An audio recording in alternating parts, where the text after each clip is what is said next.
Hello everyone, today we talk about the ideal of peace once again in early modern Europe, and we will be reading and commenting later on some passages from Erasmus of Rotterdam's works. So this is, in my opinion, a very interesting and for me at least relatively unexplored, from my personal perspective, I must say, field. And I think it's important because it can show indeed aside from the rationale of war and military history that we try to do on this channel, also the opinions that existed legitimately in certain literary milieu and that have definitely a deep philosophical conception that reveal what was really war scene like at the time, because they in fact reveal a face of not much of war in itself, but what war effectively brought to in those times, like in all times, that I wouldn't like on our channel to go unforgotten, right? Schwerpunkt is a channel fundamentally about military history, even though I discuss also about a lot of other things. And I'm maturing the conviction that essentially war is ineliminable from human existence. That is, in this sense, dangerous to pretend that it can be eliminated, because not because we can eliminate it and we don't, but because it cannot. There is not a way to do it. So if we pretend it's gonna happen, we're just basically gonna deny reality and let actually violence flare in other ways that we cannot contain. So that's the reason why I made a von Clausewitz series reading The Wolf von Kriege and analyzing it to understand, in fact, the rationale of the story. But we cannot exclude either from this account, especially when talking about history, those perspectives that were legitimately criticizing war for what it was and the horrors that it entailed, right? And there are certain aspects of this that have to do, naturally talking about the Middle Ages or the modern age, like at this point, with the Christian view of war, the Christian perception of war. Now, this is particularly important because that's also a topic that we somehow introduced bit by bit. Like, we haven't been talking about it excessively a lot, but we will definitely do more in the future. And looking at a world like, in fact, the medieval one, the modern one, here Erasmus, well, he's writing from the time of the wars of Italy that engulfed the whole continent. So in a moment it was deeply dramatic, right? Here there was also the Reformation, so something that had broken the unity of the Christendom as it was perceived at the time, at least in Western Europe. And that was a much more traumatic event than many others that had occurred, even arguably more. Like the Reformation was, really way more traumatic, for example, than the Ottoman advance, or even of the, let's say, the cultural, let's call it shock, even though I'm not a fan of this word. It doesn't depict much of it, of the Americas. So all the problem that had posed also in the Christian conception of the world really meant in terms of populations, of lands, and so on. So this was a world that we usually celebrate as the Renaissance. So this great spread of great, of positive elements of various kind, not just in terms of ideals, but also in supposedly in quality of life. Actually, the 16th century was a terrible period and was perceived as such by the contemporaries.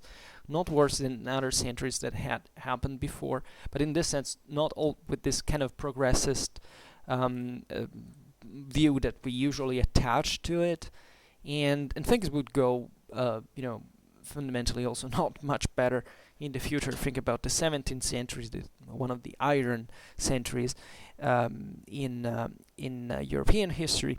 But just for saying that there are certain perceptions that we tend to build posteriori, and therefore that doesn't quite work if it is not grounded on what are real perceptions.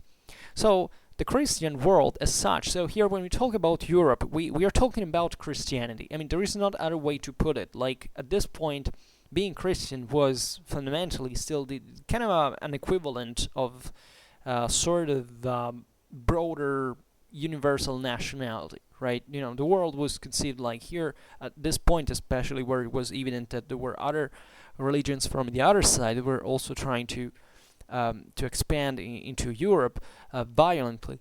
That Christianity was a unit among most of which most of Europeans identified themselves, right? Even the concept, there were certain kind of proto-national identities in terms, of course, I don't know, a French perceived himself as different from a German, random here. We have always been at war with all each other. It's a miracle that we live in those times today, but basically at the time, war, for example, was definitely a great divider. We will see it now, especially reading the Complaint of Peace, of how this waked, because at this point, effectively, Europe was at war, like the Habsburgs versus the French, and then the Ottomans from the other side, and the English, they also intervened. So, Italy in turmoil, and the Netherlands that progressively you start to rebel at the end of the century. So there is a lot of pretty messed up things going on, and this and war did contribute indeed from a political and military point of view, because the military one is just politically it's just political, but just masked as military, in the sense that war, as we've seen from Clausewitz, is nothing but a political act, in fact.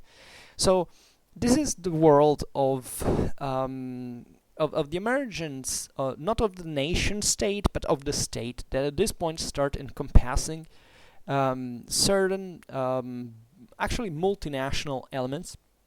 This is the most clear example at the beginning of 16th century is France, that is actually, it's a sum of nations, or proto-nations, how you want it, of this northern French and French proper, I would say at this point, monarchy that expands over other chunks of this, of Atlantic and Central Europe, and like the southern France, Occitania, like I think about Bretagne, and also parts of Germany. They even invade Italy, because that's at the end of the day the French perceived Italy as a sort of persecution of France, that where they would have had to naturally expand, and that's what had triggered the Italian wars that eventually will be fought from Italy to Flanders for basic large part of the 16th century. So in this process, naturally, France is the greatest example of state that exists in Europe in this sense. It has the most advanced statal system out there. It's also the most centralized. It's the most modern, right? All the other monarchies have different functionments, and we can't explain now why and how, but let's say that in part it's happening a bit of the same thing everywhere in terms of centralization, of attempt of centralizing, for which obviously perceiving one like belonging to that country, to that, there was mostly at this point a kind of allegiance to a sovereign, made certain identities being reinforced and created largely at the time, right? So the rise of the nation state in the 19th century is just kind of the fulfillment of this century-old approach that obviously is still forced, basically, because it starts from nations invading other nations and incorporating them and trying to basically uniform them to the conquering nation.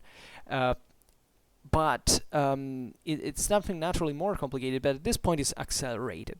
Modern Europe is a Europe of wars, of continuous wars that are literally shaping states, monarchies, the populations, and that at the end of the day bring a necessity in front of the enemy threat, basically, to stick together in some kind of broader structure.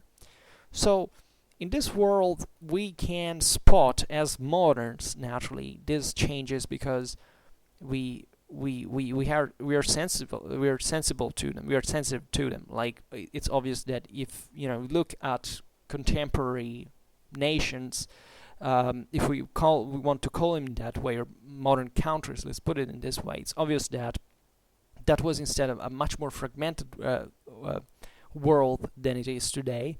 But still, in fact, we have to think it teleologically, like saying, it had to evolve in the way it did. Well, not really. Things could go seriously wrong. I mean, seriously differently, let's say. Not because now this is kind of a lapsus, Freudian lapsus, thinking that, for you it was fine, it went in this way. Well, no, I'm pretty neutral to it, I think. Simply saying that, things could have gone even worse, telling the truth. Things can always be worse, but they can also be better. The point, though, is that we as modern people, and generally highly secularized, almost fully secularized people, we tend to forget how important it was at the time, in fact. The Christian ideal, in this identitary fashion, the Ancien Regime as a form of allegiances to certain various commanders at the end of the day, the importance that the universal values had at the time, right? The idea that they had to be theoretically a center represented by the empire, so this ultimate political figure of Christianity. That was the ultimate goal, right? As we know, modern history will contribute to destroy this, because arrived at the end of it, we have a completely different world. In fact, the world of nation-state, there is basically no center anymore. There are certain powers that are kind of more or less hegemonic in their own in certain geographical theaters, and they fundamentally they are the new center, right? The empire does exist still, but it will live for a very short time beyond that, and fundamentally is devoid of power. But the 16th century mindset was pretty close to what medieval one was, and we have definitely too much emphasized this process of change from the Middle Ages to the Renaissance, right? Too much, mostly because it's also a matter of elites. Like the Renaissance, just together, like humanism, is a product of a Europe that has brutally stratified and verticized, so politically and socially, in the last 2 centuries of the Middle Ages. So what is produced by the elite is naturally at this point more valuable, more precious, but also more elitary as such, in fact, and it doesn't reflect the whole spectrum alone of the whole thing. So the Renaissance is a great myth, is a great ideal, and as we were saying before, you'll see that modern Europe will fundamentally have a lot of problems to surpass this broader, political, moral, religious, and cultural disorientation, right? Even Baroque, that will spreads from the end of the 16th century, is the proof of this. The lack of a center, of a point of reference, in a world that is definitely pretty tumultuous, right? And the first victim of this, the first casualty, is definitely peace, right? Europe is at war, right? And it is always more at war. People fight each other much more frequently. States are capable of delivering a much higher force than what they were in the previous centuries, and it doesn't stop. And the strategical theaters are dilated. Like at this point, the new bureaucratic administrative systems can really supply larger armies that have a longer strategical range. Different countries can invade each other. It's not anymore about the feudal, say, anarchy. That also is a pretty bad term, but let's use it from a modernistic point of view. Um, uh, uh, it doesn't exist quite anymore. But in this sense, there are paradoxically much greater structural damage. This is arguably this is arguable. This is debatable in many ways, because I don't think we can actually measure what like medieval warfare, modern warfare could be in comparison. But let's say that where war hits during the modern age is normally much more devastating at a local level, and also in terms of resources that were drawn from the rest of the countries that were involved, than the Middle Ages were. Like the Middle Ages, war was also kind of a catalyzing factor of order by certain standards. Here, like, massive destructions entail. So, which is paradoxical because Europe is growing, right?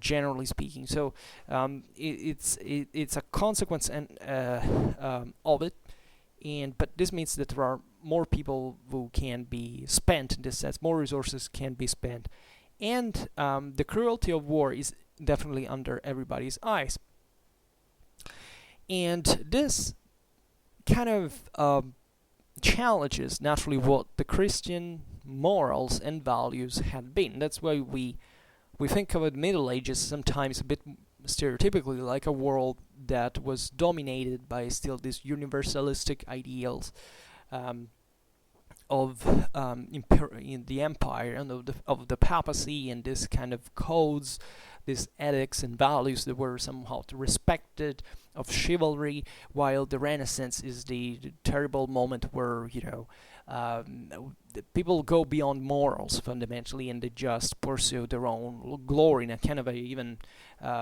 paganizing fashion, right? This is a bit of a cliche, but there is also some truth in it, and this is obvious if you study, just the great political theorists of this time. Machiavelli is definitely a modern man. It's not a medieval man anymore, and therefore there are different parameters, there are different paradigms, but they're still the product of a world that does change rapidly, and ever more rapidly, right? So Christianity has in some way to adapt, or at least to find answers on how to deal with this, right? We know that this was a problem since the beginning of Christianity, especially when Christianity rose to the top. Let's say it became a religion of state for the empire, and had to cope, for example, with the idea that the Christian empire waged war. So there was also all a great philosophical system that had to justify and to define what just war was or not, right? And also this phase of the modern age, and that's why I was saying before that this kind of sharp division is a bit of a cliche, and that we often misunderstand modern Europe for this, is that Christianity was still strongly there, also in war, exactly in war. Here, these are the centuries of the great clash between the 6th and the 17th century against the Ottoman Empire. Like the crusades that are waged, the fights that take place in the Mediterranean and in the Balkans, the siege of Vienna, the siege of Malta, for example, all the military orders that exist. In fact, at this point, still the idea that there is a Christian brotherhood that fundamentally has to oppose the Muslim invader is very, very, very strong, and the idea of the crusade was propagandated very strongly. Just if you take France, for example, that at this time is allied with the Ottomans and basically supports them in order to destroy the Habsburgs, but the French still say we were the ones that during the crusades we were on the lead fundamentally, because it was true. I mean, the Middle Ages, the most of crusaders were the French. Even the same monarchy had this kind of aura, even of holiness. Think about Louis IX, the saint that participated to multiple crusades, and even died basically in the last one. So he, there was a world that was strongly loaded with these ideals, and definitely the acknowledgement that while Europe was that while the Ottomans were invading Europe, the Christians were basically just mostly fighting against each other than against the Ottomans, was definitely something that posed a lot of moral questions, right?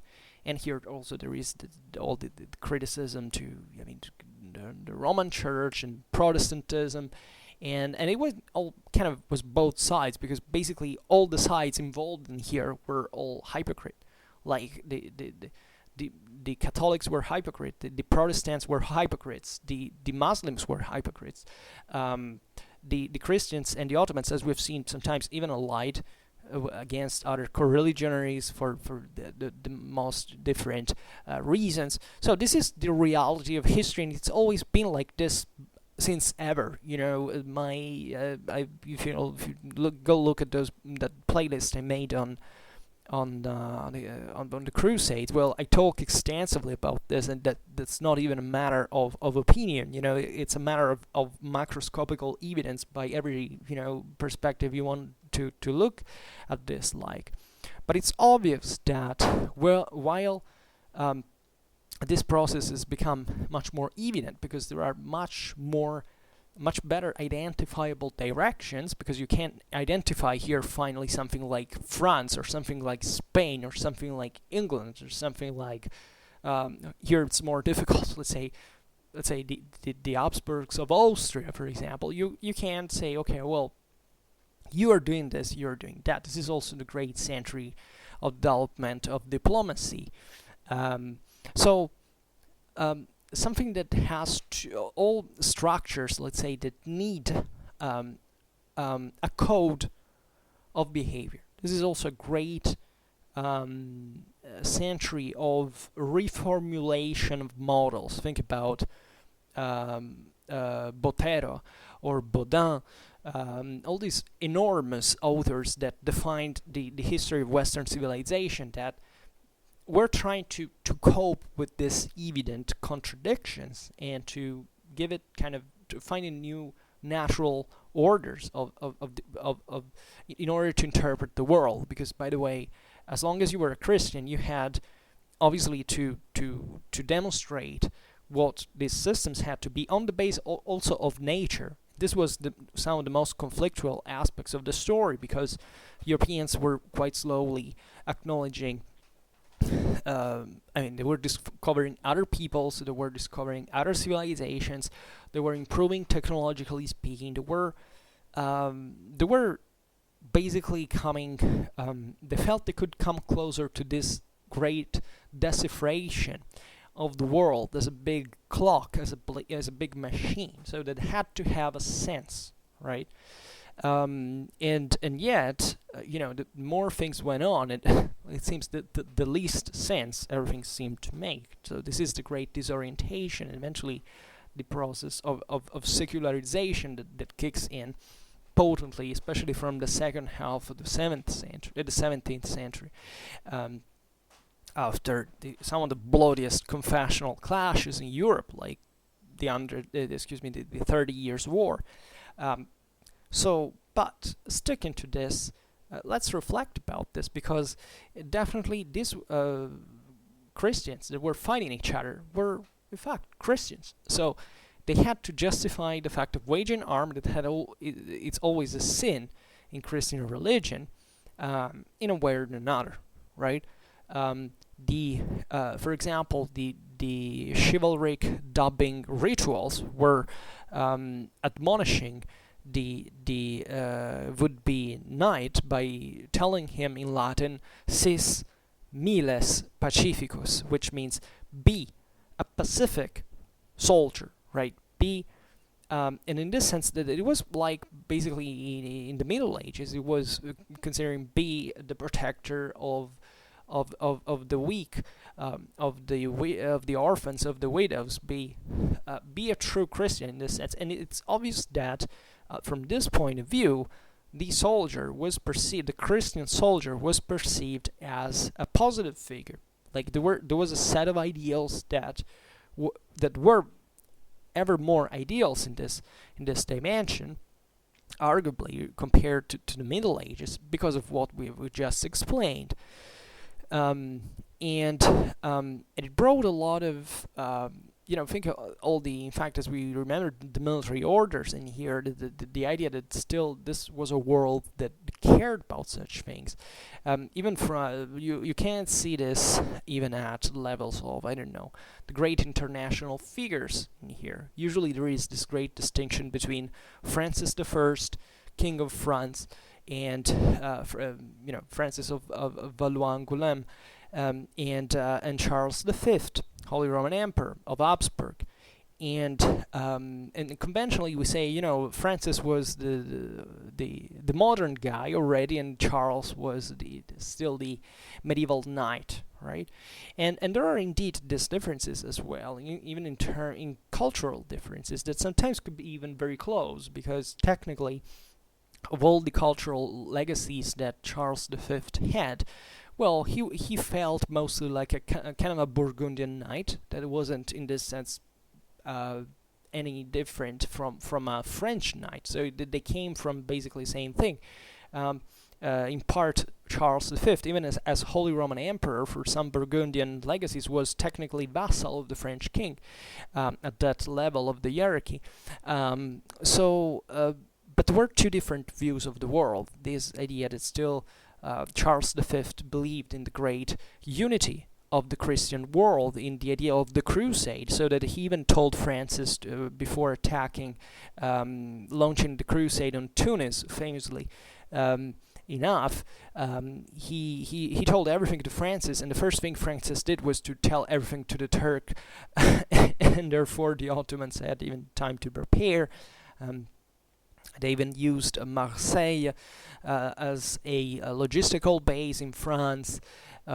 So the two very different views that, in this sense, I believe we also tended to idealize, because also Charles V, at the end of the day, was cunning, as maybe not as much as Francis, but still, he knew how to make his own business. After all, even if allegedly it was not Charles' fault, it was Spanish and, in fact, Habsburg and let's say Austrian troops that sacked Rome, the holiest city of Western Christendom. So, there is a world that is going upside down, and that definitely appears pretty messed up at the eyes of the contemporaries that look at the sufferances and at the destruction and the horrors of war firsthand, because they live in Europe, and here Europe is, as we've seen, not at peace, right?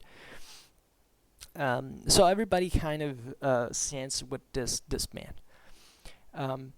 And the Sis Miles Pacificus is actually an Augustinian aphorism, and so it's pretty late, and it dates back to that big civilization effort that had, and achievement that had been the Christianization of the Roman Empire, that brought this Christian intellectuals to build, in fact, a new system of values, completely ex novo, and are able to adapt it and to integrate it, actually incorporate within the imperial ideal, so that the empire lives on in its Christian phase, and absolutely doesn't become, as we all know, a less lethal or a less capable empire from a military point of view, for example, aside from what some pretty probably confused people believe. So naturally, the problem of justifying the use of arms and all that this entailed from a Christian perspective was a very old problem that did pose, in fact, many other problems as such, because actually the Bible is and the Gospels proper actually for the evangelical tradition um, uh, didn't actually even hint at war as a duty of the Christian. The Christian message is pacific, not pacifist. Christian message is absolutely not a pacifist message, and no pacifist can be a Christian by definition. Um, and the pacific message, however, is enough loaded with actually extremely violent expressions, like Christ himself tells that the world will basically break because of the revelation, right? So something terrible will happen, but you have to hold on as a Christian. And there are many, especially in the Pauline message, there is a lot about this analogies and the idea of the militia Christi, right? So the idea that there was an emulation at that time of the Roman military models, the legionary models that were transposed into from a strictly moral, spiritual point of view, in the clash with the devil, etc., within the Christian world, right? But the Christian world doesn't deny violence either. The concept is that there is never an explicit refusal of violence in the Gospels.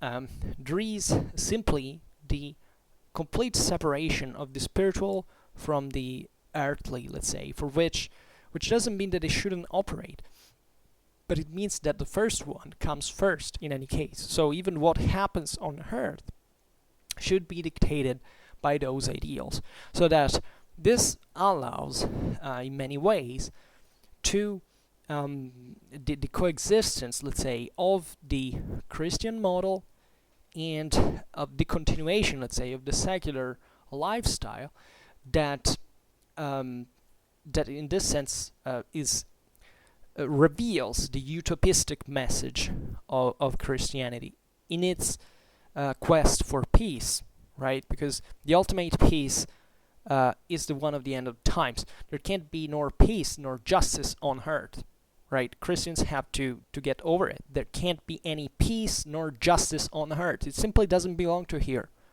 by definition. Like there is no way. Jesus himself said it. So, end of the story. So this evidently in Christian civilization produced an obvious need to deal with it. Like we have to organize it ourselves, even as a Christian society, in a way that the utopia doesn't make that doesn't it remains as such, because it's defined as such. And so it's actually the Christian message is very deep in this, sometimes not really dualistic message, because it's not really dualistic, but in this fundamental, sometimes I don't know how to define it, totalizing message, right? For which it all comes from the conscience, and that the main problem is the conscience, that all that happens is a wholly another thing. But first of all, it starts from within you, so that all what happens outside is let's say is fine, as long as you within yourself are pure, let's say, for at least in the effort you can make about this, in spite of original sin, etc. So I don't want to enter particularly in detail into this, because we will definitely do it in many other videos that I have in program. But it's important to understand sometimes the interpretability of this message in sometimes diametrically opposed intents. Like in Christianity, you've always had orthodoxy and heterodoxy.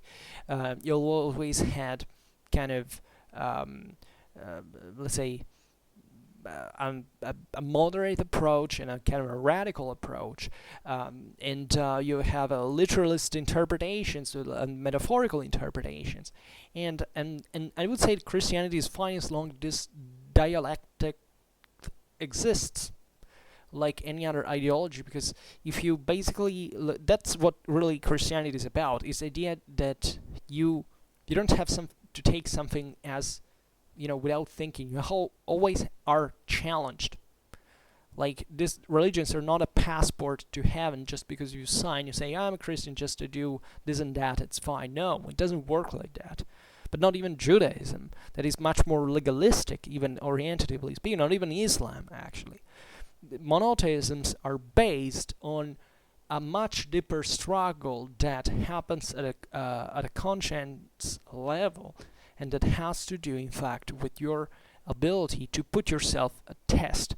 And the theory is, especially in the Judeo-Christian tradition, that the more you suffer, and the more God loves you, and that there is a deep meaning for that. So that your task as a believer is to find the answer, because that's what makes, in fact, civilization. It's not a passive message. It's not, and that's why it's an extremist. It's a violent message. Christian message is notoriously of a violence that is so extreme that it's very difficult to really express at the fullest. Such a totalizing message that it's disruptive, and that's what should be, because it should tear your conscience apart. That's the true message of Christianity.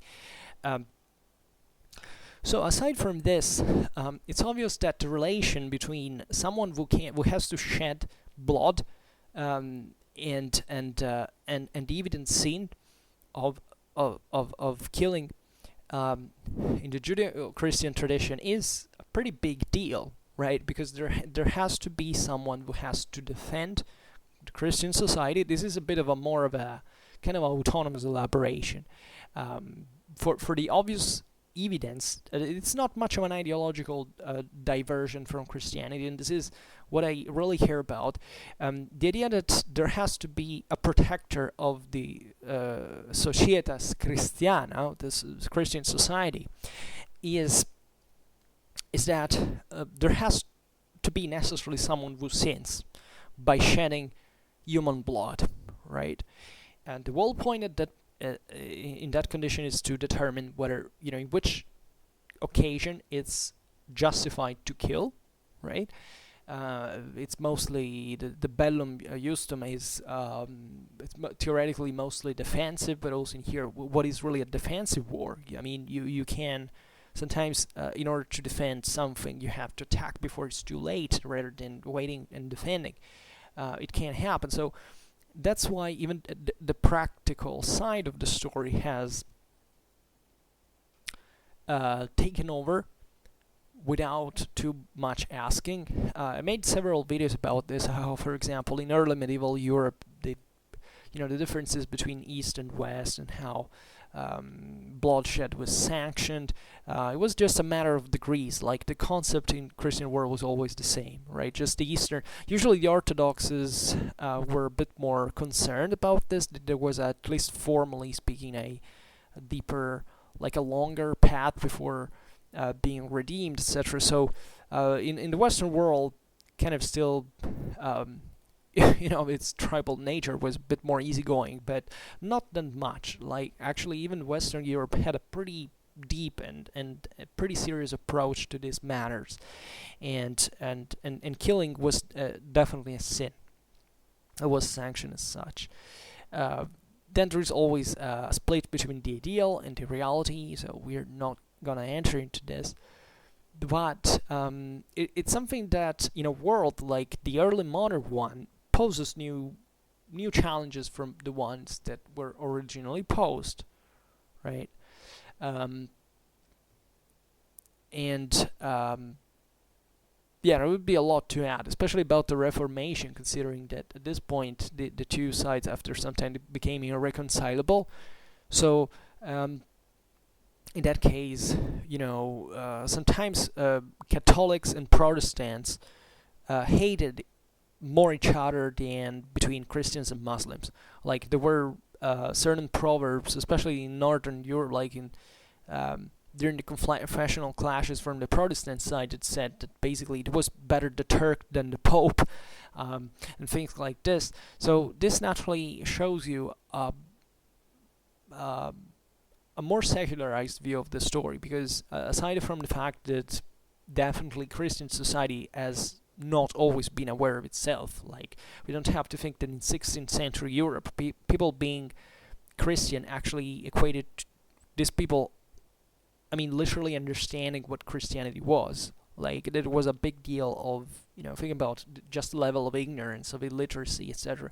The church did contribute actually pretty massively to the education of the people. Like this is often overlooked, and but in general, the deepest theological questions were out of of the reach of like 99% of the population. So all these approaches are very interesting to study because they let's say they tell us much about how the ideal of the elite, in large part, or the depositories of knowledge of orthodoxy, etc., was kind of reacted with the local, was combined, say better, with the local motivations, right?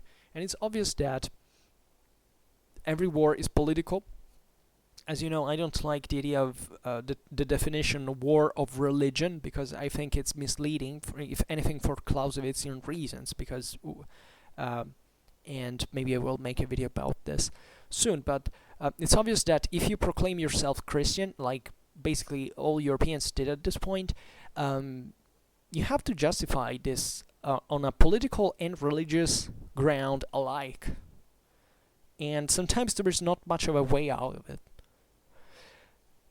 And yeah, so well, we will definitely see this on another occasion. But it's obvious that the way out of this problem is utopia in many ways, because even the Augustinian aphorism is not to be considered as a contradiction in terms, nor a paradox. Simply, it's the remembering that the Christian had theoretically to use arms, to bear arms, only in order to restore peace. And you understand how this be weaponized? Horrible term, but say something better. I mean, this could be interpreted in many ways. Sometimes weaponized literally, meaning that in fact everybody was at this point justifying everywhere in the in the world, if you want, every single war with religion, because everybody was religious, so there was no way out of it. If you are a Christian, and every war you make is inherently in the name of something that you think has to do with your morals that are Christian. The same goes for Muslims, for whoever has this, at least in monotheism, but also beyond it, also in polytheism by large. So that's also why sometimes it's so tricky to fall into the idea of the war, of defining things like wars of religion. But when you realize that religion at that point is the 1.0, like stage of the story, you realize that basically it's as if it was virtually influent. Not because these ideals didn't kind of spur feelings or will to fight, etc., because they did. Like in all societies, there will always been some form of fanatism of sort, but at the same time, that's not the first mover. Like it's not because of religion. It's largely because of political reasons involving society and economics and so on. So like it always is, which doesn't mean that you can't wear it clothed with religious ideals and call it even a holy war or something like that. But it doesn't mean that simply because you're a Christian you want to inherently kill someone else. Just like if you're a Muslim, you inherently want to kill someone else. And there is a huge literature about this, like saying, well, what the hell does it mean? These are messages of peace. How could this be justified historically? Well, that's what these civilizations have been trying to think over and over and over. Not because they were Christians or Muslims, but simply because they were human beings that make war, essentially because they are human beings. And that's what all anthropology, biology, and psychology and history and whatever tells us about us. We are programmed in our genes to have enmity, right? And there is nothing you can do about it. So if you happen to be in a religious society, you will wage war, and you will likely clothe this in a religious form. If you do it in an atheistic society, it's the same way. So that's not the point, and that's one of the reasons why I don't buy the idea of this religion as the first mover. But it's still something you have to justify. And this produces a lot of work, as part of what we will read today, that is aimed exactly at doing this.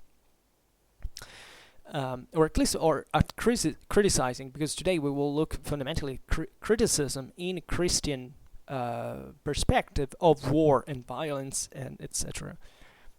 Not as such, because theoretically a defensive war is just and is fine, and it's obvious. If you want to kill me, and you're trying to do it, I feel legitimately entitled to save myself, and if I can't, to kill you. I mean, there is literally nothing wrong in this sense about that form of violence. So that's what we're pushing in now. But that wars never quite work like this, not because that they're waged by evil people, but simply because they're never as simple. Like one guy is literally attacking you out of nothing, and you are the poor lamb that gets slaughtered. Most of the times you're just too son of a bitch, and there is nothing like to do about that. So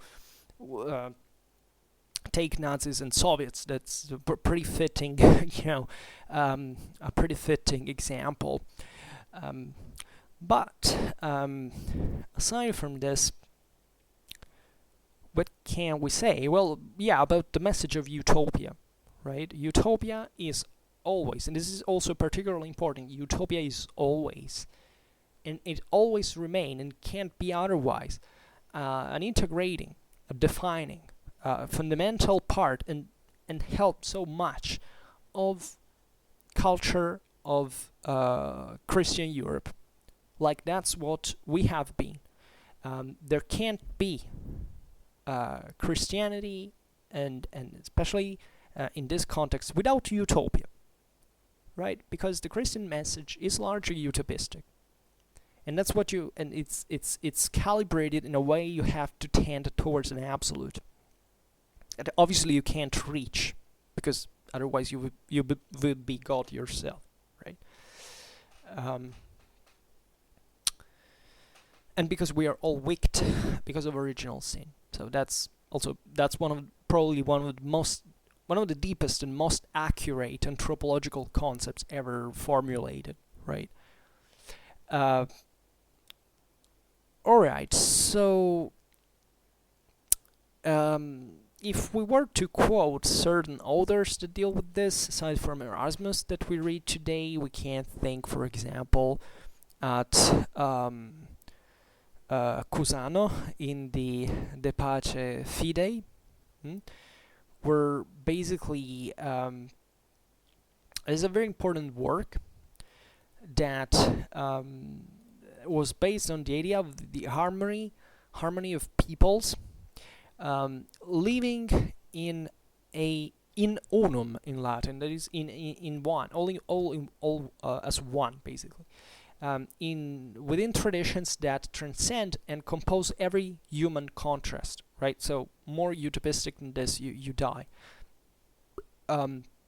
Nicholas Cusano is very important in this sense, because there is a very emotional side of the story, right? The 16th century is a very emotional century. It it kind of, especially in its second half, there is this prelude with the Counter-Reformation, especially in the Catholic countries, but it's very strong also in the Protestant side. There is this emotional impact that inspires the grandiose vision, right? In Cusano, there is the this idea of basically of heaven and earth coming all one, on this sense of unity. Think of what it means anthropologically speaking to talk about unity in the 16th century, in a world that, as we've said, that was universalistically set within the boundaries of Christianity, sees the greatest catastrophe ever, that is the Reformation, so the schism, the split, the separation of Christianity. So the worst thing that could ever happen does happen. Then there is the discovery of new lands. There are other peoples. So there is this problem of basically reconfiguring the unity of the world as such, and wondering what the world really is at the end of the day. Because evidently there is not just Europe or the usual Muslims from the other side. There are other peoples that do not seem even to know Christianity or Islam or monotheism in general, like the natives in the Americas or even the Chinese, etc. So there is a big deal here. It's what the hell we do. How do we interpret this? It's an enormous philosophical problem. So the union of heaven and earth is this heel. It's like a dream that needs to be extended all over humanity because of its anxiety of peace, right? So that's the meaning of the pace fidei in the Latin title of the work. It means basically the peace of faith. And this is a work that was written actually very quickly. Like it was even more emotional in this sense, with a language that some even consider as not very elegant, especially at the time where people were so concerned about with humanism, in having a very refined and proper writing, etc. It's interesting because Cusano himself was a man of letters, a man of culture, let's say. So, but that's why this little work is so important for the history of ecumenism. And so what is this work really about? Well, there is basically a council in heaven to which, this is very important, certain characters of various religions participate. This is 16th century Europe, guys. These were formulating the idea of a council in the sky where there are people from all religions meeting. And there is this dramatic novelty that is in 1453, because this has been written in 1453, that the angels bring the tremendous news that Constantinople has fallen. So this is something that really shocked Europeans, and in spite of all, naturally, the controversial side of the story of how effectively they arrived to 1453. However, Jesus, that is the word of truth, speaks up and says, so let's bring together all the religions to a unique faith with the consent of all humans. Do you understand what this means? Like, this is very important. Then when you talk about Christian world looking at this kind of a oppressive stuff, people read a work like the Pace Fidei and look at what it means. And because here Jesus admonishes and says that bringing religion to a unique faith doesn't have to pass through force or with the destruction of idols, but within the respect and within tolerance. Do you understand what this means?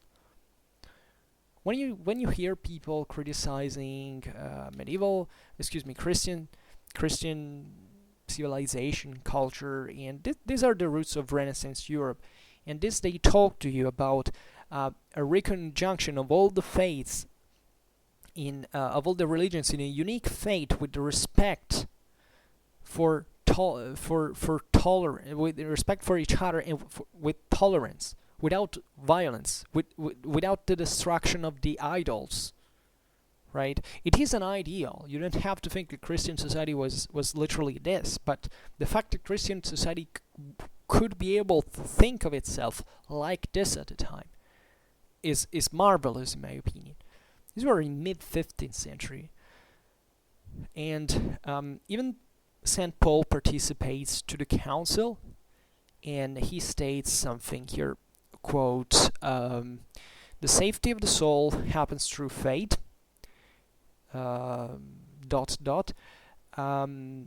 once recognized as such, the variety of the rights will not basically create problems to anyone, so the rights can change while the truth remains immutable. This is particularly important also and thinking of what have happened 70 years after with the Reformation, right? It's very important to state something like the rights can change, but the truth remains immutable. It's particularly important. And this message is all the more meaningful because Cusano is not a syncretist. For him, true religion is the Christian one. Bear it in mind. He's not saying let's give up. No. But he says basically that the believers of the other religions, without knowing, in reality, they adore the same unique and true God under other forms, basically. So that naturally, this is a Christianocentric vision of the thing, but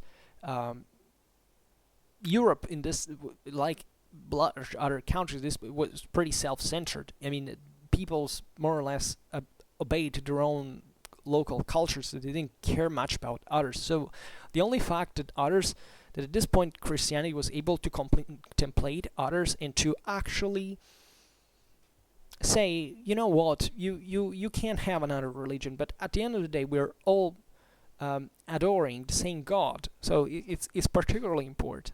Right? It's a very peaceful message. In fact, Cusano writes that it's not a matter of taking away the peoples from their own beliefs, nor from those religious practices that are very dear to them. They're so dear to them.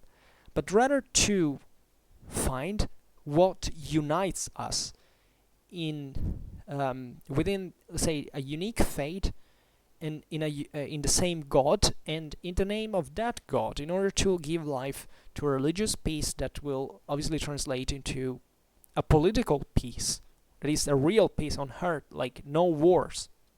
So in a brotherhood without any more war. And now we will, especially with Erasmus, we will see what this means. But just think of what it means for a European of the 15th or the 16th century to think of a world without war. Like, we babble so much about war today, but we're sitting here lazy looking at our smartphones. Those people were within war for real. So it's a bit different from us. We're a bit more hypocritical, right, than them. Because even if these people kept killing each other, they still did it on their own skins. So they really paid the price at its fullest. And Cusano wishes that after this council in the heavens, there will be the dream of a council within earth will be realized in order to translate this reality. To translate this into reality, and in this utopia of peace in practice. Right, so it's obvious that this cannot be done. But the idea of the council, like, this is not something, especially within Christianity, was not very far from practice. Meaning that theoretically speaking, there was these are here. Constantinople has fallen. So basically, the Orthodox Church that exists, but just before falling, for example, um, Constantine the 11th had agreed for reuniting, for becoming Orthodox Church the Catholic one. There was still the papal authority, the imperial authority. There were international councils. Like, Europeans talked among each other a lot, and they really thought that, in fact, big decisions were adopted by councils, which is objectively something that was always done historically, like up to now. So there is the utopia, but there's also the idea that this utopia is not just something to dream about, but something that can be tried on Earth, and that because we have the means of this. And theoretically, like in every Christian tradition worth of this name, in the Middle Ages, this council would have to take place into Jerusalem, the city of peace. So the image of that heavenly Jerusalem, about which, according to the Apocalypse, there is no temple, because Lord God and the Lamb are its temple, right? Because God is within the city that is naturally the holy city for Christians, for Muslims, and for Jews, of course. So it's particularly important because at this point Jerusalem is in the hands of the Mamluks, by the way. So it's not really, then it will fall into the hands of the Ottomans. So this idea that, at the end of the Middle Ages, that the crusade had failed, and that the Crusaders had lost the Near East and everything, and the holy places, it was a big deal, right? And the Europeans basically had not really given up to the theory that those lands could be recovered. That's something was thought throughout all the modern ages, even up to a very late point in time. But the political reality had become much more complicated. So this is a big dream. It's also a very actual message nowadays, that which we see a lot of wars being fought, whatever you want to call them, as wars of religion, but in my opinion they're all but wars of religion, telling the truth. And we're talking about people living 600 years ago. We're basically talking about the same identical thing, and we haven't changed much, really, at all, nor for better, nor for worse, right? Or maybe some between the two, but eventually our ultimate ideals are the same. There are other works that think, let's say, that the idea of this utopistic peace. We will now read Erasmus of Rotterdam's Querela Pacis, that is the complaint of peace, that we will read. There is definitely the Utopia of Thomas More, other very important work. There is Campanella as well, who wrote The City of the Sun. That were this, sticking to More's Utopia, there is this work of this that is a bit beyond the mere pacifism. It's also a bit more political and classical sounding in many ways, because it's a work inspired, like many of the Renaissance, the ones we have also quoted, from the Republic of Plato, right? That, as you know, is the same utopistic thing. Is this idea of the perfect state and how it should be. That in this case is based on, actually in More's Utopia, many things are discussed, from philosophy, policy, communitarism, economy, ethics, and even medical ethics. So these utopias were considered also here in a kind of totalizing fashion, right? And now we will not read this, but we will read instead a passage from the Querela Paces of Erasmus, and and what are these? I mean, relatively to not much to peace as an ultimate utopia, but also what do these authors think about war? So this is what we will look at today.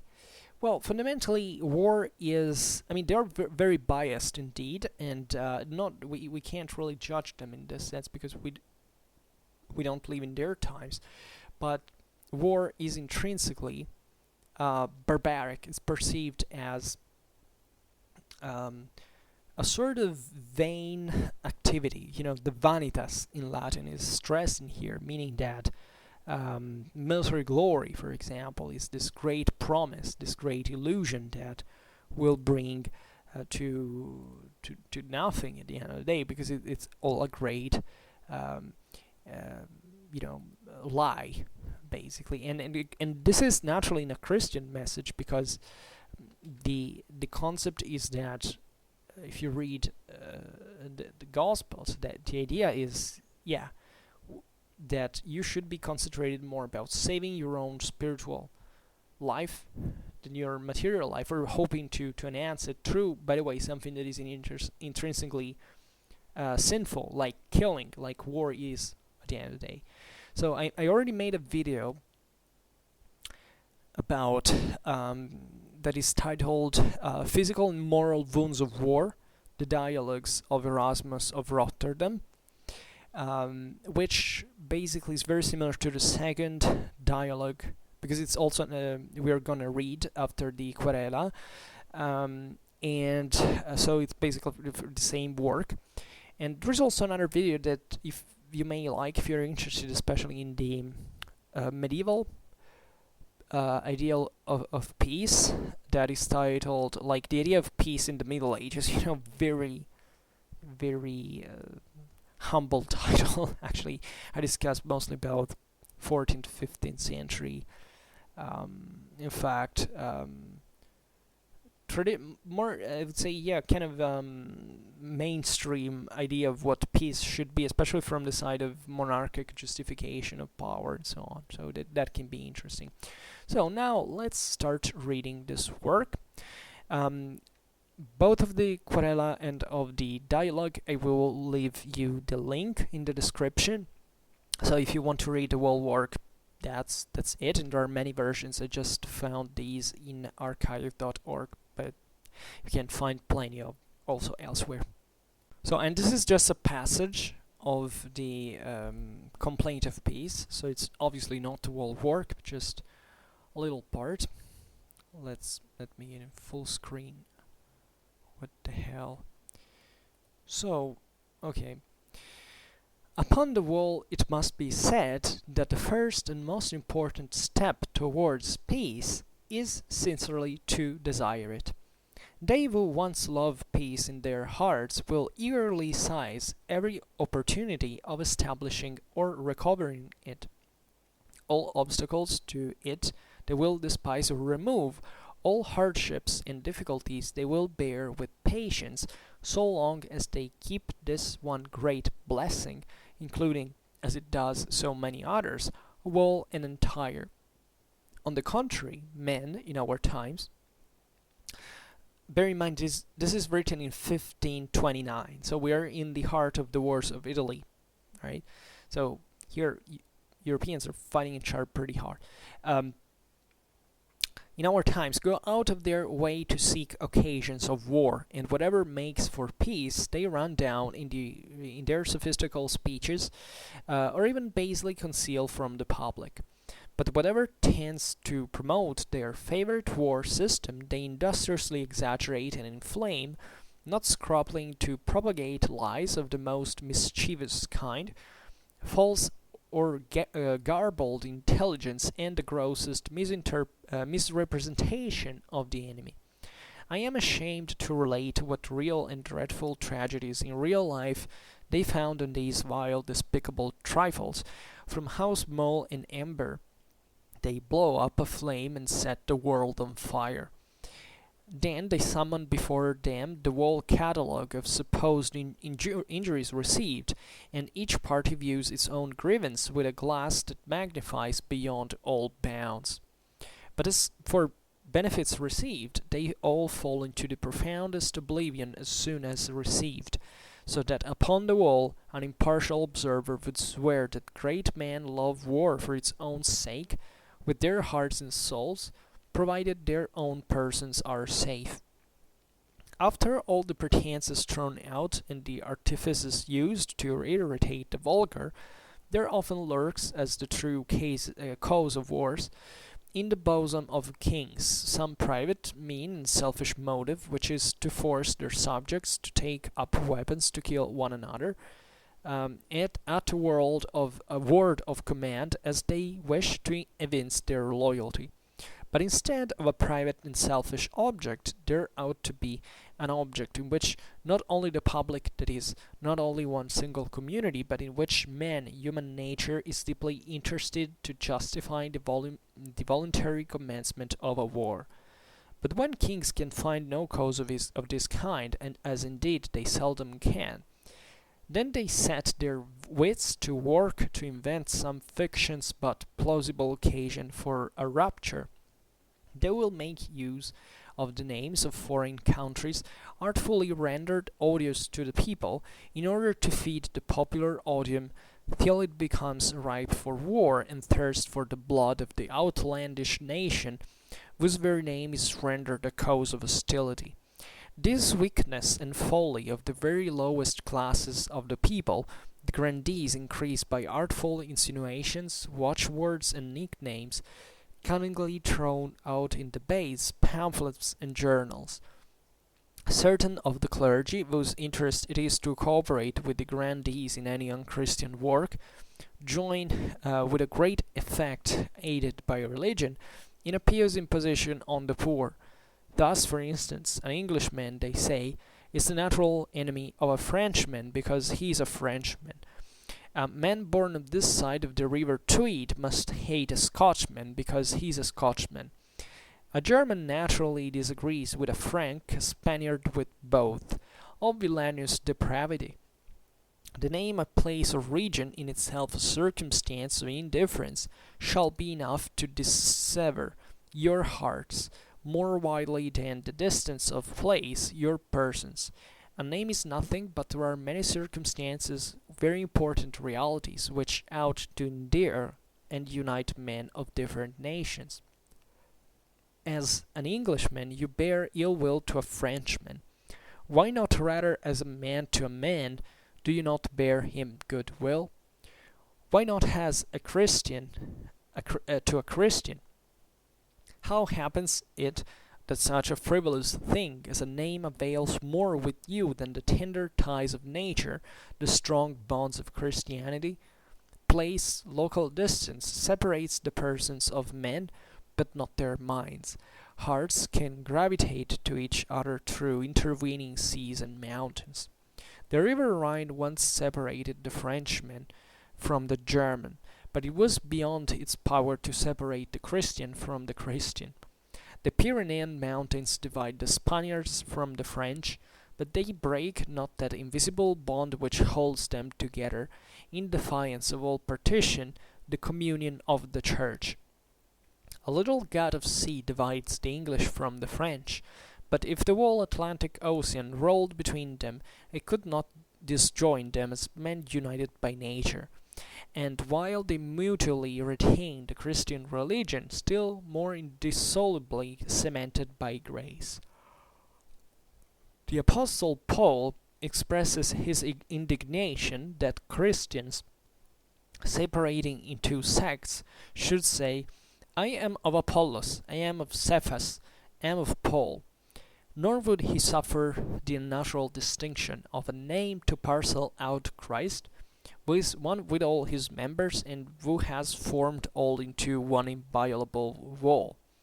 and shall we think the common name of a native country cause sufficient why one race of men should hunt down another race of men, even to extermination, should engage them with each other in a bellum ad internationem, a war to cut off on one side or the other man, woman, and child, and leave not a tongue to tell the tale. The hostile distinction of different nations as natural enemies, because they are separated by place and diversified by name, is not enough to satisfy some among the bloodthirsty wretches who delight in war. Such is the depravity of their minds, that they seek occasions of difference where none is afforded either by nature or institution. They would divide France against itself in verbal and nominal distinctions of the inhabitants. A country which is not divided by seas or by mountains, and is indeed one and indivisible, however artful men may endeavour to cause divisions in it by distinctions merely nominal. Thus some of the French they will denominate Germans, lest the circumstance of identity of name should produce that unanimity which they diabolically wish to interrupt.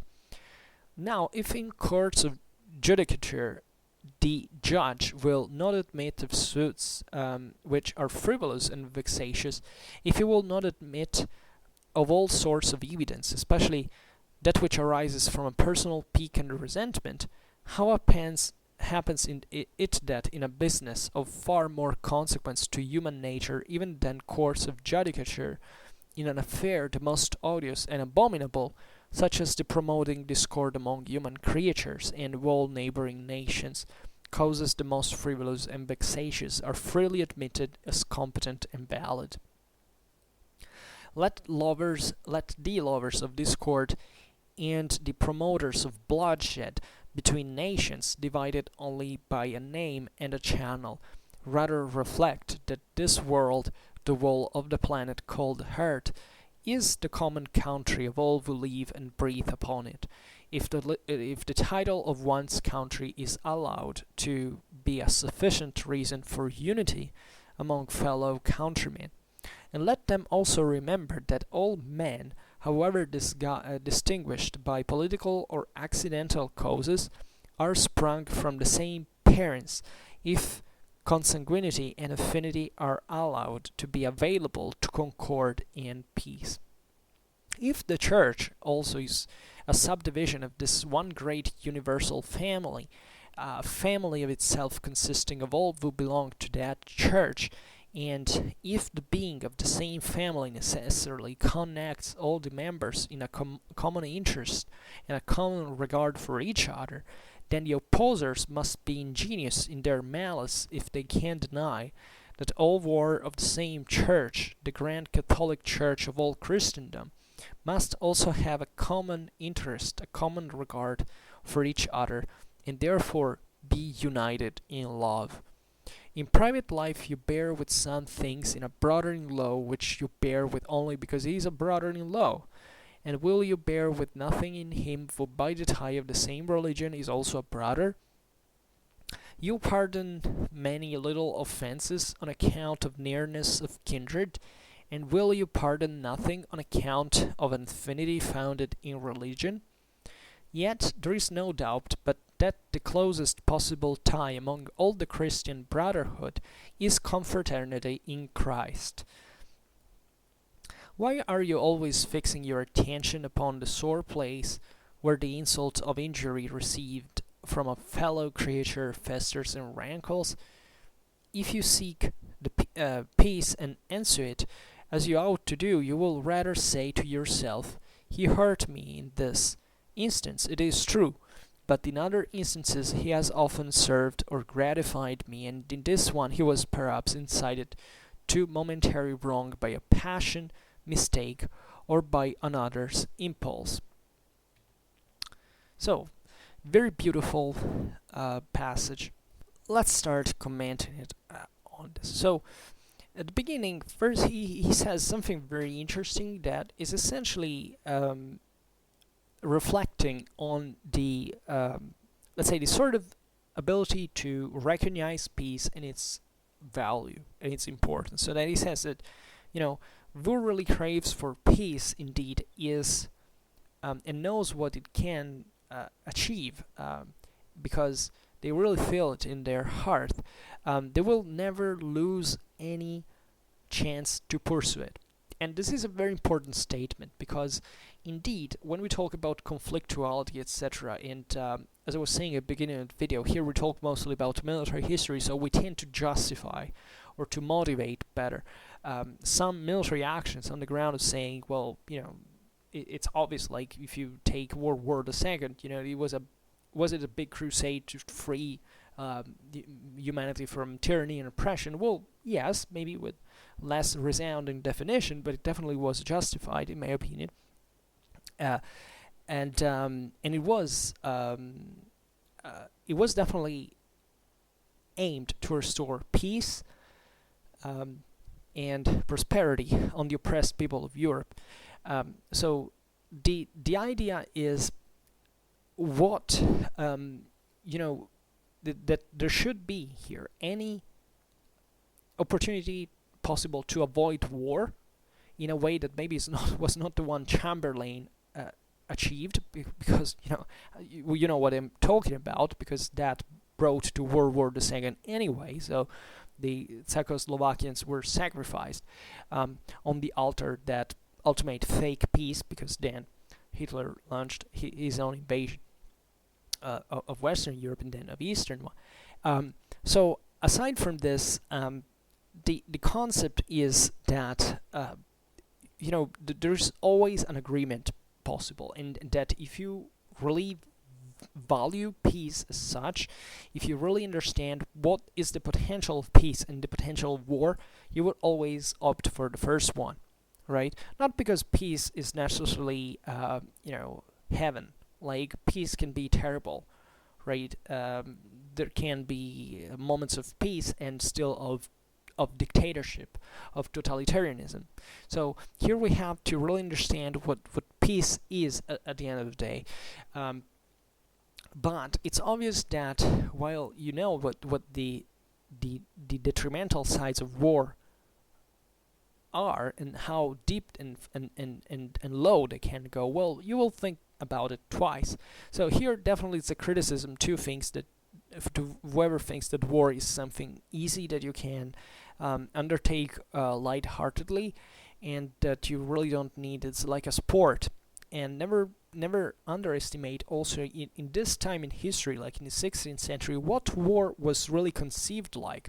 And we will read it, especially when we will now talk about the part on the monarchs that Erasmus accuses, as you have heard.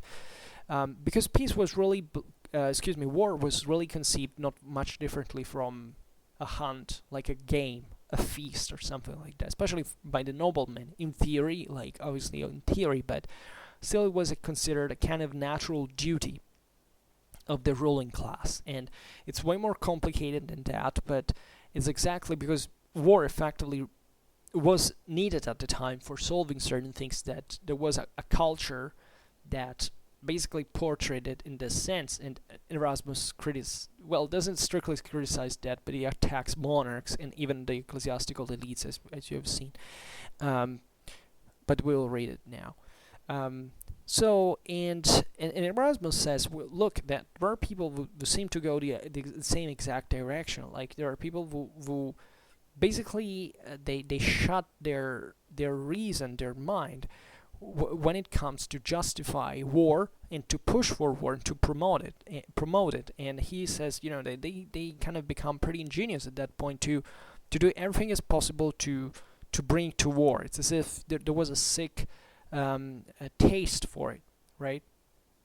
And it's very malicious, it's mischievous and malevolent, and this brings, and this is also very important, to a here says the grossest misrepresentation of the enemy, right? So this is sort of fake news at the time of propaganda, and capable of putting the world on fire, setting the world on fire. Um, so it's as if there was a distorted view when it comes to the possibility of looking at your enemy and wanting to kill it. And it's actually something that it's true, because today in the 21st century we know, in fact, that when we talk about things like politics that naturally also involve war, part of our brain that is the one that's kind of about reason, the one we developed quite of a bit of effort throughout evolution, basically it gets shut, and which means we even the most intelligent people, when brought in front of these topics, they kind of they freak out. But I mean they stop reasoning, and it is true. And we all do, I think, in a certain sense. There's always kind of a struggle that we are from that political side, and we say, oh well, we are the good ones, right, and the others are enemies. But it doesn't quite matter that there is evidence to suggest otherwise, or to at least make everything kind of a bit more complex and complicated, to unset us in our beliefs. No, it's important to behave like that. This actually is another evolutionary relic that we have, and that is functional to the time in which we were, in fact, kind of hunters and gatherers, and our societies were much simpler. So at that point, it was kind of useful to reason in that way. And the proof of it is that we still have those genes, because if that had brought to annihilation, we would not exist, or at least that genetic feature would have not propagated itself. So today, instead, society is way more complicated. So what it happens is that we pretend to listen to our like primordial pulsions, without using reason, in order to interpret societies that are way more complex than the ones we were when we were hunters and gatherers. So, and we can imagine here Erasmus really debating with people about it politically. So something that we all do, we all read about, right? Look at our times. Everybody shouts. Policies become a mess. Nobody reasons anymore. It's just about attacking ideologically your enemy, and that's it.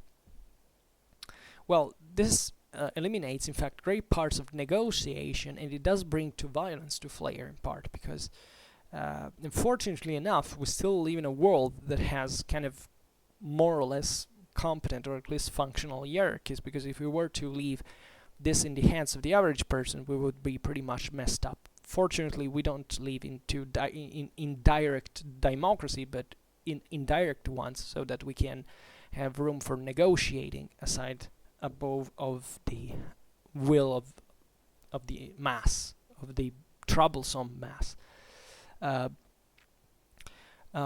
Aside from this, here, what does he say? Here, yeah, he attacks monarchs in here. It says basically that they're some weird people that they want to test the people's loyalty, and there is indeed at the time a lot of it's difficult to picture a 16th century monarch in this perspective, but it's obvious that there were certain apologetic, let's say, ideals for which it was believed that, obviously it was mostly from a royalist or monarchist perspective, for which everything that the king did had to be obeyed.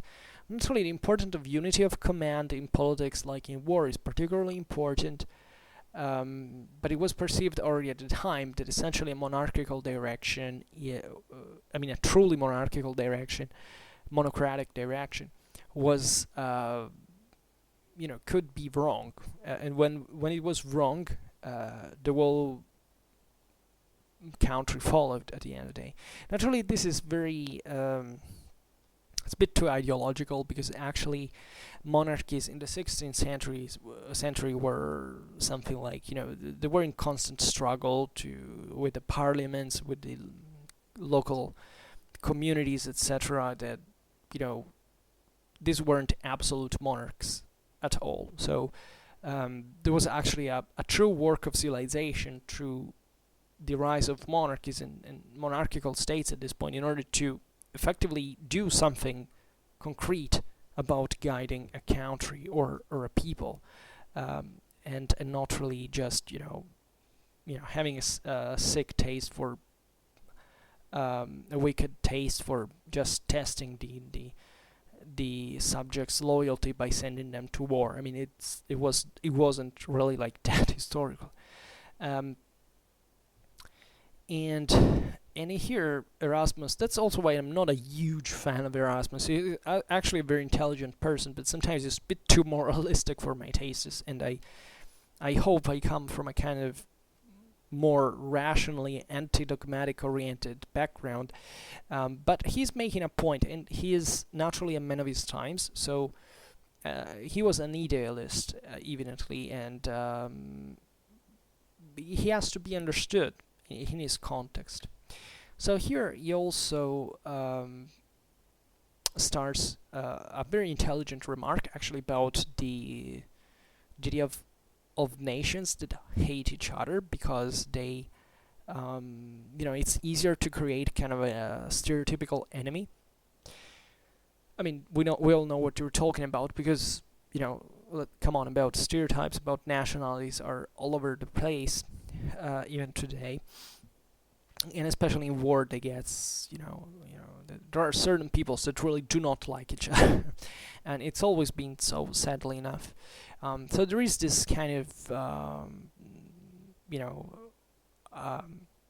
say, artifice that monarchs enact in order to portray certain populations as kind of animals in front of their subjects, with the nicknames cunningly thrown out in debates, pamphlets, and journals. This is important because it starts showing you the idea, the progressive formation in the modern age of a kind of a, maybe it's a bit of anachronistic as a term, but kind of a public opinion, which was important because at the end of the day, especially these larger countries had to do with what most of the people believed, and political propaganda was very, very sophisticated already at the time. Following the medieval one, it was very advanced. It could make a difference, right? So, or also here with the print being widespread everywhere, and this ability of expressing and thinking and really putting things on paper so that people could read, but more people could read, even at this time, is important. And here Erasmus also attacks the clergy, and he says that basically the ecclesiastical elites side with monarchs. This is in a kind of an unchristian fashion, just for supporting war, right? And this is true, meaning that definitely, think even about some of the greatest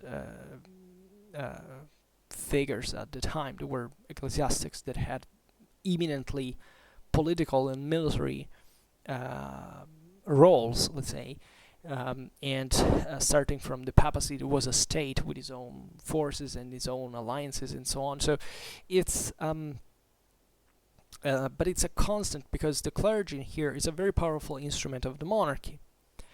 It's always been like that, especially in certain countries that had more precocious monarchical structure formation, right? And here Erasmus criticizes the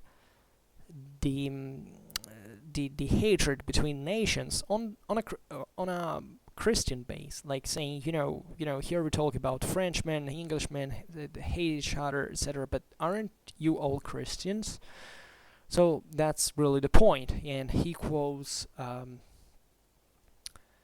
he says something very beautiful in here that has to do with the he said, even with the discovery of the New World, because he says, quote, "A little gut of sea divides the English from the French, but if the whole Atlantic Ocean rolled between them, it could not disjoin them as men united by nature." Right? And this is particularly important because here's nature that was in fact at the base of Christian law since the Middle Ages, and that intervenes to recall men that doesn't matter where you live in the world, you're all equal, you shouldn't kill each other. And especially here it says, while they mutually retain the Christian religion still more indissolubly cemented by grace, right? So Christianity, sharing the same religion, should be even an ever greater reason not to kill each other, right? So here, naturally, Erasmus is writing from a kind of Catholic, etymologically meant position. So the unity of the ecumenic of the world. And here, what does it says? Okay, and he quotes Saint Paul, remembering when Saint Paul attacks the various sects that were forming within Christianity on the base of followers, of leaders, by saying, here you do not belong to your local followers, your local, let's say, whoever. You're a Christian, so you only have, a bond with the church, and that is ecumenic, and through it with Christ. So that's the point. There are no sects within Christianity, at least there shouldn't be. And in this sense, he relates these sects of here. They were pretty generic. They were named just with the names here: Apollos, Cephas, Paul, etc. But it doesn't quite just mean a possible heterodox direction that is always an inherent threat. But here simply stressing, in my opinion, the analogy with what happens with the nationalities, of course, like saying, nationalities in this sense are kind of just bigger groups of people that are just someone that is our king or an emperor. But at the end, well, here it doesn't mention the emperor, but it's talking chiefly about nationalities, so it's about kingdoms. So that is not important, because Paul said that it shouldn't be like it, that everybody's Christian, point, end of the story. That's the first thing, and therefore you cannot kill another Christian, right? And you shouldn't even kill another human being. That's also probably also the most important point as a base. But for Erasmus, still, the Christian side of the story is even more important. And here it says something very dreadful, by the way, that it says that, "And shall we think the common of a name of a native country cause sufficient why one race of men should hunt down another race of men, even to extermination?" So here is predicting definitely the genocides of the 20th century, and of base really of willing to exterminate not just another country, but entire races of people.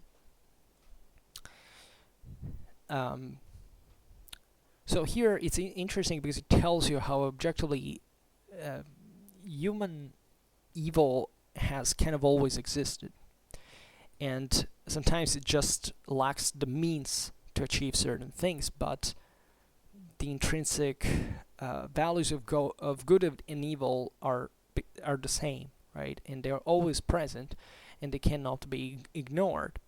So we're always human, for better and for worse, all the time in history. Then he says, here, brothers, in war. Well, it says basically our people will take lust in war. By the way, here said something it was nice to hear is that there are fragmentation. I mean, that there can be splits even within two certain countries. And I think it mentions France, which is kind of ironic, because here, in a few decades, France, that at this point is united, also despite some certain Protestant groups that were forming, still united in religion. But as you know, in the second half of the 16th century, France is brutally divided, by the wars of confessional clashes, basically, between the Catholics and the Huguenots. And so here it's interesting because I can't find the reference, but it says basically that France is like a unique country. Well, that it even doesn't have kind of boundaries within them. France does have boundaries within it, but here Erasmus said basically, that was a place where you wouldn't imagine such divisions to happen. Instead, they would happen in a very short time. Here it says they would divide France against itself. So it's basically predicting the wars of religion, which is kind of interesting. Excuse me. And then he says, I'm skipping through the lines here. Your creatures, neighboring nations. Yes, and here starts talking about the fact that there are certain social relations that we use as a civilization in terms of family ties, and other groups, etc. And he says, if you are kind, for example, to your brother-in-law, just because he's your brother-in-law, so he's basically nothing to you genetically, but at least by a certain level, why shouldn't you do the same with the person who shares your same religion and consider him just like a brother as well? So this is the idea of the Christian brotherhood, the confraternity in Christ. And then he says here at Minder, he says even when there are effectively reasons for which there is kind of understandable, sometimes even justifiable enmity, you should also reflect on the basis of, that person is a human being, so he might have done something wrong to me, but he is not all wrong. So at the point that, you would eliminate him just because he did something that, So here Erasmus is reflecting on even the duality of human nature and the positive potential that always exists to do good, but also to be able to read into other humans and some good, right, that can be valuable, and therefore enmity is most of the times not viable. It's not a convenient option. It is viable, in fact. So now we start reading the dialogue Karen, that I don't know if we will comment afterwards. That seems, however, these are very quick dialogues that Erasmus writes, and let's do it. So Karen, the argument. Karen detests Christians fighting one with another. An evil genius brings news to Karen that all the earth was up in arms for war. Ossa, the goddess fame in Homer, the monks and Jesuits are the incendiaries. So here, Karen, genius, Alastor, right? So it's the Alastor. Here, excuse me, I don't have for changing. Well, whatever. Let's see what we can do about no. Okay, let's go on. So Karen, with her are you going so brisk and in such haste, Alastor? Alastor, oh Karen, you come in the nick of time. I was coming to you, Karen. Well, what news do you bring? Alastor, I bring a message to you and Proserpine that you will be glad to hear.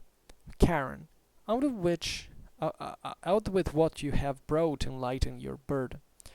Alastor, the Furies have been no less diligent than they have been successful in gaining their point.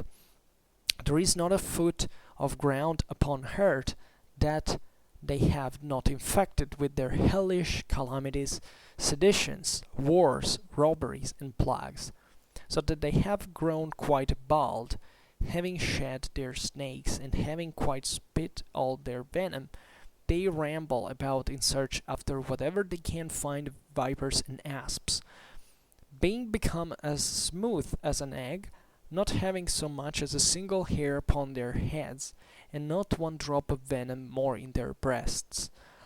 Do you get your boat and your oars ready? You will have such a vast multitude of ghosts come to you, Annan, that I am afraid you won't be able to carry them all over yourself, right?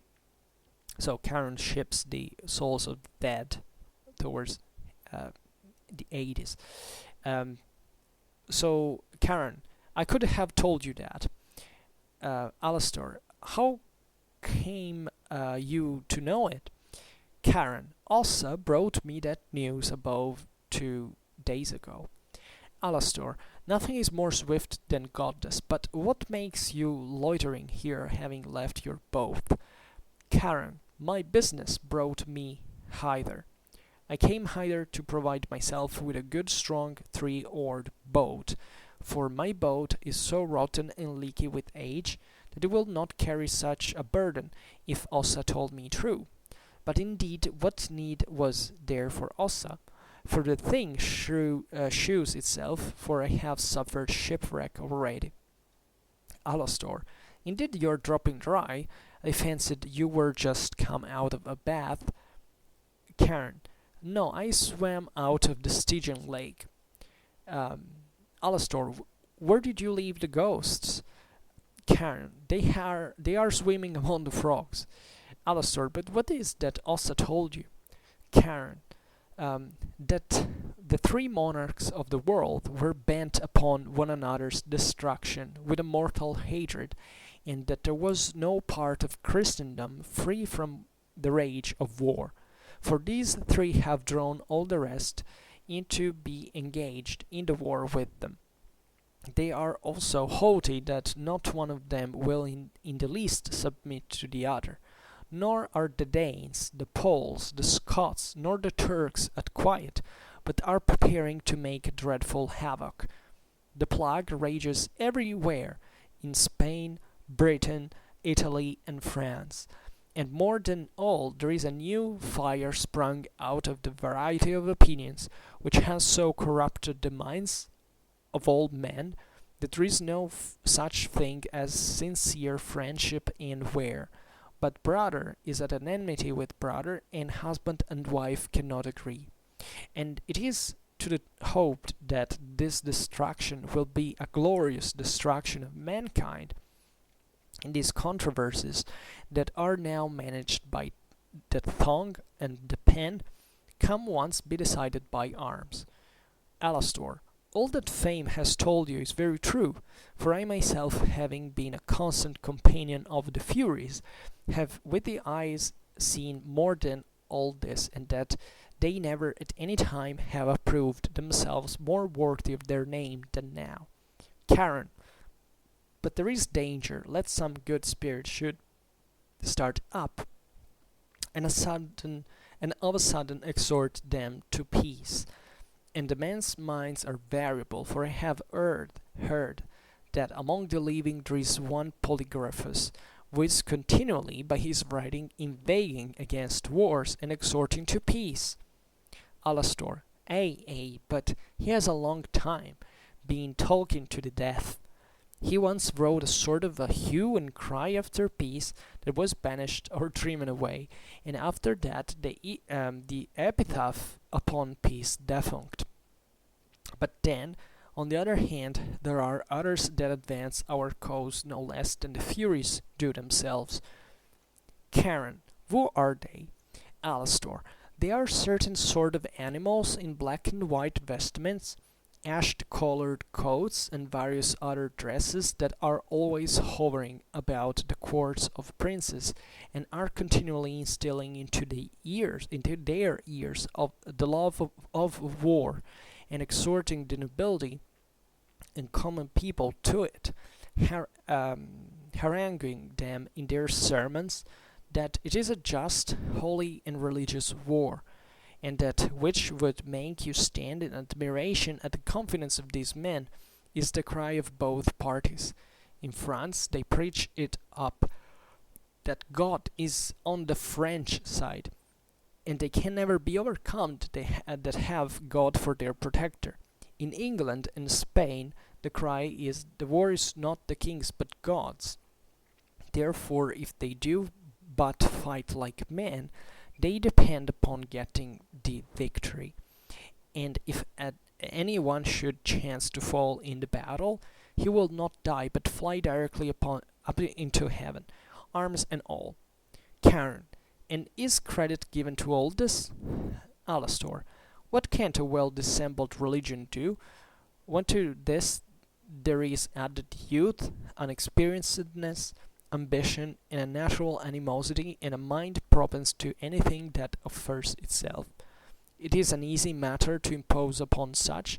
It is an easy matter to overthrow a wagon that was inclining to fall before. Karen, I would do these animals a good turn with all my heart. Alastor, prepare a good threat. You can do nothing that will be more acceptable to them. What of mallows and lupins and leeks? For you know we have no other provision in our territories.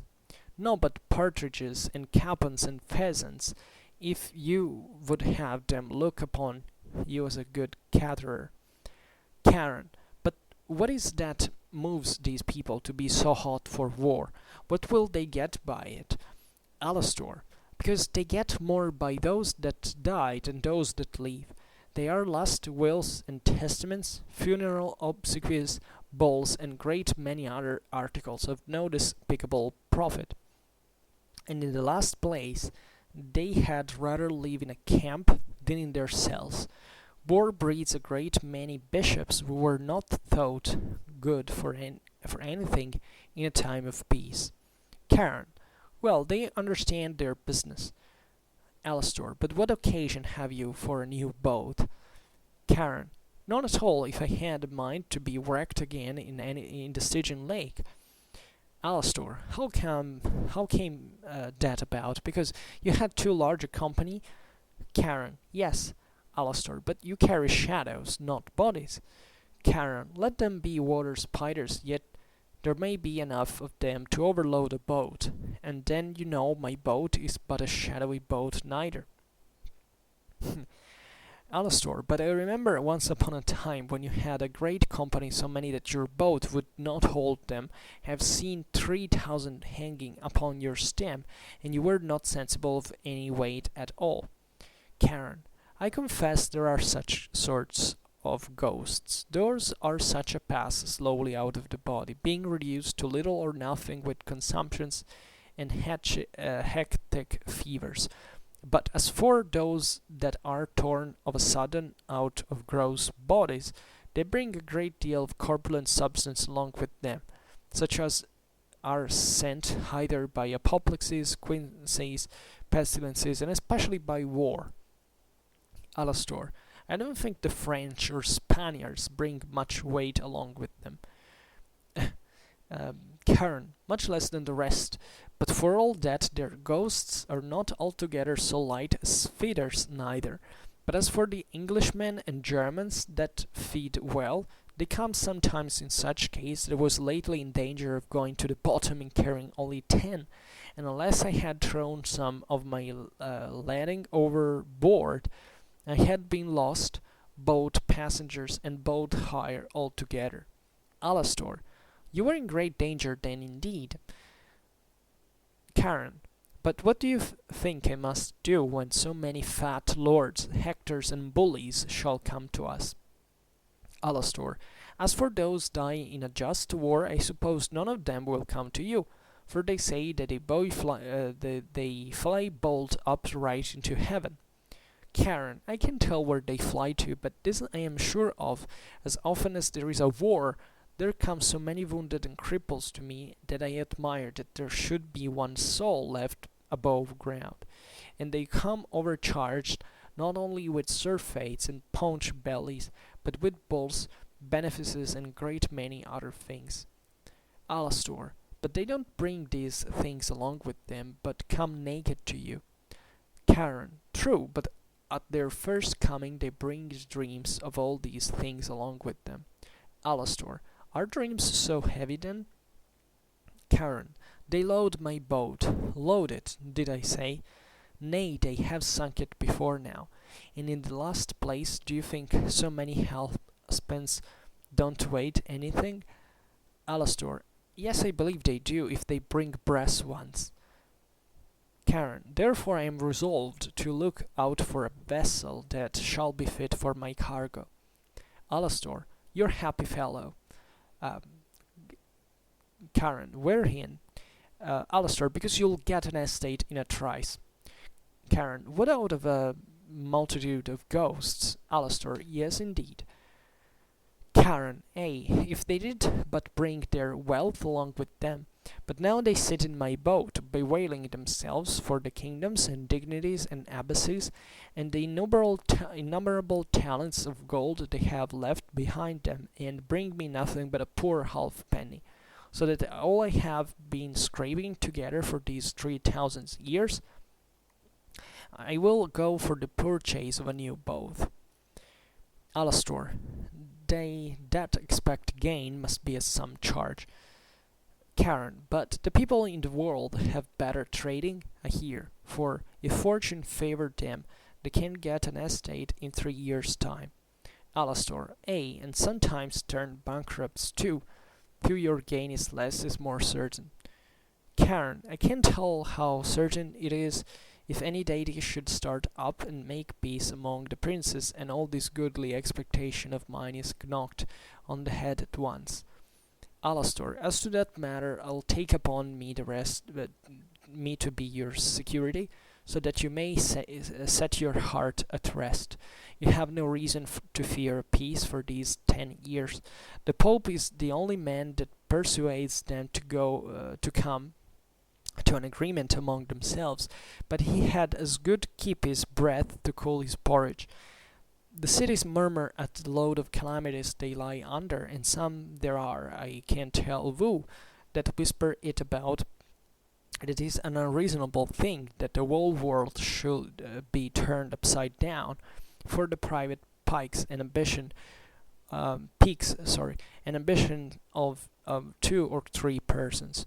But for all this, take my word for it, the Furies will get the better of it, let these attempts be as so promising as they will. But what occasion had you come into this world to get a boat? Ha'n't we workmen enough among ourselves? We have Vulcan, have we not? Karen, right, if I wanted a boat of brass. Alastor, or you may send for a workman for a small matter. Karen, I might do that, but I want materials. Alastor, what say you? Are there no woods in this country? Karen, all the woods in the Elysian fields are destroyed. Alastor, in doing what? Karen, in burning heretics, ghosts, so that of late for fuel we have been forced to dig for coals in the bowels of the earth. Alastor, what could not ghosts be punished at a less charge than that? Karen, Radamantus the judge would have it so. Alastor, if it be so, when we have got a boat, where will you get oars? Karen, it is my business to steer, let the ghosts row themselves, they have a mind to get over. Alastor, but some of them never learn to row. Karen, if I have no respect for persons, kings and cardinals row with me. Everyone takes his turn, as much as the poorest peasant, whether they have learned to row or not. Alastor, well, do you see, and get a boat as cheap as you can. I won't detain you any longer. I'll away to hell with my good news. But Soho, Karen. Karen, what's the matter? Alastor, make haste and get back as soon as you can, lest you be smothered in the crowd. Karen, nay, you'll find at least 200,000 upon the bank already, because those that are paddling in the lake. I'll make what haste I can, and do you tell them I shall be there presently. So this is a beautiful dialogue. Actually, I enjoyed it a lot, and it's somehow very insightful, and it tells a lot really about this dramatic side of war that really overwhelms the current shipping capabilities in the 80s, and it's interesting because it's like it's really hopeless here. Basically, nobody in the world is kind of caring about what goes on. People just kill each other and die, and it seems that a very few people, at least, really get saved in this wars, kind of holy wars, wars of religion, etc., so that their souls arrive without too much of a trouble at that point. And the concept here is also that war is somehow fueled by earthly authorities, so that there is a kind of in there they wonder what's going on in the world of the living, and yet everything seems quite simple. The whole world is at war, and nobody seems to care, and this is even to be normal by certain standards for humans, and yet at the end of the day, they all die in the same way. I mean, they all row in currents both. Doesn't matter whether they were their kings or bishops, etc. They do it just like the common peasant, and there is in this sense no way out of this, as it's a non-return point evidently to die, and there seems to be no hope for these people in this sense, for humanity to hope in another in a better future. So this is implicit, albeit indirect, and it's somehow a way of stressing the end of every hope that war effectively brings to glory, or to salvation, or to it's as if this was all a great hypocrisy. Sorry. So I don't know what else I could say at this point. I would end it here, because I usually, last time I didn't comment the dialogue because it's just funny and to read it by itself. There are also a bunch of references, authorial references, if you spotted them, but I leave you, otherwise to